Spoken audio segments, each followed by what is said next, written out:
folks. Chorus Austin is back for a brand new season called A Season of Unity with their opening concert titled Hope and Humanity. I like the sound of that. Joining us now is artistic director and conductor Ryan Heller, along with soprano chorus member Alyssa Kim, to tell us more. Y'all, we're happy to have you. Good morning. Thanks. Good morning. Thanks for having us. Thanks for being here. Alyssa, you're up first. Okay, what brought you to the chorus and what keeps you coming back? Because my understanding is you just tried out for your third season in August, and now here we are. Yeah. So I studied music in school. That was my degree in undergrad, and I joined the workforce and really was missing that music in my life. So after the pandemic, the bulk of it, I just wanted more music, and specifically creating music with others. I was taking solo lessons, but really creating music with other people is much more fulfilling than doing it kind of in a vacuum. Yeah, absolutely. Yeah. And I think the next thing that everybody's going to think, hearing that you have a background in this and a degree to boot, is this what the chorus is made of? Is people who have degrees in music?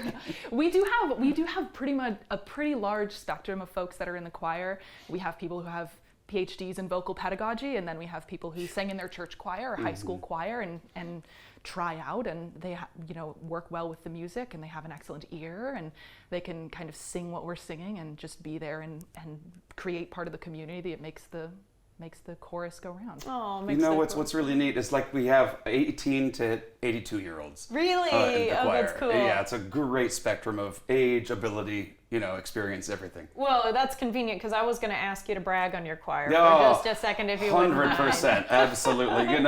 The symphonic chorus, which is about 180 voices strong. That's a lot of voices. Yes, from high school graduates to working professionals, retirees, everything in between, everyone on the spectrum of profession. The thing that brings us together is their love of making music, and their commitment to doing it at the highest possible level.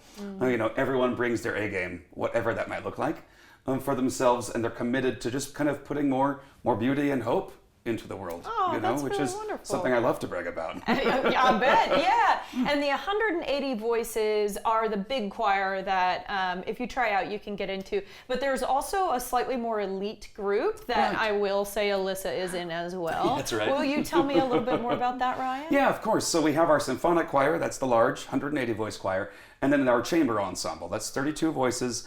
It's a bit more rigorous of an audition, right? So our audition process, we like to think, is pretty easy, generally, right? Kind of friendly. For people who are good at singing, yes. And all of that. And then if you're interested in the smaller ensemble that, is going to be working a bit harder, has more demands on their own time and preparation, right? Then they're expected to do a bit more of that too. So we put them through their paces, and then every year they have to re-audition. Gotcha, okay. I want to ask about what it's like to be in that huge group, Alyssa, versus those 32 voices where I know you're going to be able to pick out, hey, I can hear Mike right now. Hey, I can hear, you have more access to seeing each other, hearing each other blend well together, whereas 180 people has a lot to fit into a single room. So tell me about the difference between those two for you who experiences it. Yeah, I think one beautiful thing about the way that Ryan puts together the roster each year for our smaller group for the chamber choir is that there is so much thought put into how do these voices work together, especially in such a small setting. There's just so much intention and thought put through to how do these people sound? How do their timbres match together for the rep that we're doing for chamber choir? So I love that about the smaller group. In the larger group, I think the largest difference is probably the rep that we do. We work with the Austin Symphony Orchestra for some of the choral repertoire that we do, and we often will be more accompanied, whereas the smaller group is often a cappella, new music, living artists, which I think is another wonderful thing about the way that Ryan creates the set lists for the season and the several years ahead that he probably has sitting in his head. Back pocket. Exactly. Yeah. But it's also about sitting with different people and being next to different groups, as well as our configuration of voices really just creates kind of a movement of a movement of sound that is just so different, varied between the two to experience it. Yeah, and so powerful. So I'm glad you did a little bragging on Ryan because clearly it's gone both ways. And Ryan, I want to ask about this season. We're kicking off 2025-2026. Yeah.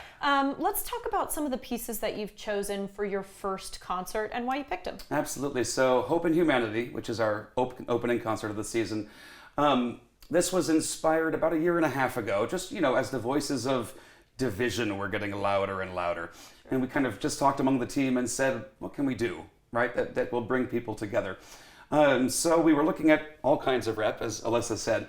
And for the big choir, we said, well, let's explore a couple of themes. One, that there's still hope, that there's still beauty, right? So there's a piece that Leonard Bernstein, one of the great conductors and composers of the 20th century, wrote called the Chichester Psalms, which is performed entirely in Hebrew.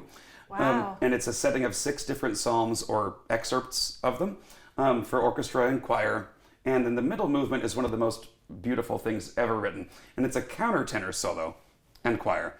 And we have this gorgeous countertenor in the Chorus Austin family named Hunter Sabin. It's a male voice that sings really, really high. Okay, like thank you. where Alyssa's register would be. Yeah, just like the highest possible sound, you know. Wow. But being produced by that, it's a different color. Yeah, you know. absolutely. So it's just gorgeous. And then we paired that with a work called Dona, Nobis, Pacem, which is Grant Us Peace, by Vaughan Williams, and it is a setting of Walt Whitman poetry.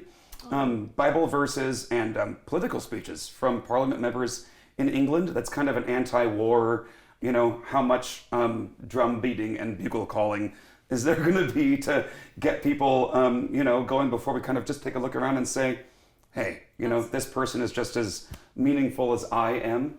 And it gives us a lot to reflect on.